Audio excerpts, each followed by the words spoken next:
it's a remarkable thing that has happened here, and the two guys started this thing from nothing, just from scratch, just from an idea of, yeah, I think we can do this. And the fact that it has grown into what it has is just remarkable. I met Doug when I was looking for a lute player for my first wedding. And somebody said, go to the McPhail Center for the Arts, and there's a guy there, Doug Smith. So I showed up, and we were chatting. Found out that Jack was a guitar teacher. I was at McPhail, and I was looking for an acoustic guitar teacher that I could help, build our program with. So I interviewed, and 25 years later, here we are.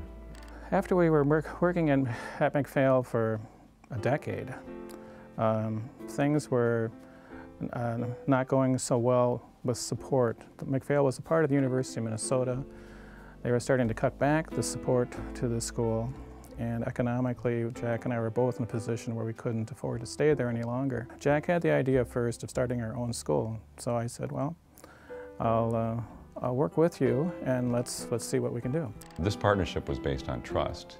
Doug was a brilliant academic, and I tended to be more of an entrepreneur. So, I mean, we had two very different skill sets and complementary skill sets. So I think Doug trusted me, and I certainly trusted Doug implicitly.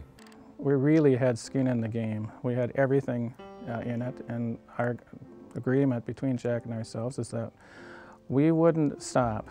No matter how bad it got, they would have to come in and kick us out. We weren't going to stop ourselves.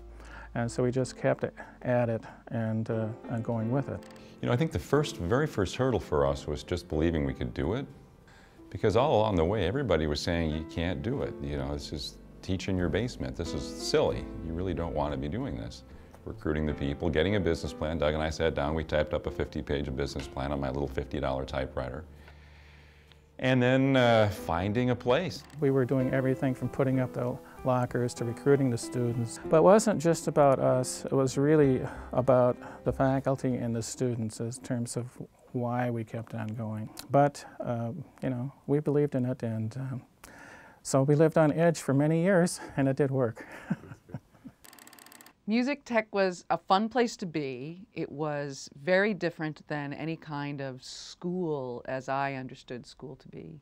The school was growing faster than most businesses grow, and I think the growing pains are what kind of caused all that stuff back then. And then I think the next big hurdle was moving into the new building, and doing the search, taking the school out of Minneapolis, bringing it to St. Paul, huge thing, and that was a real struggle, and what a victory though.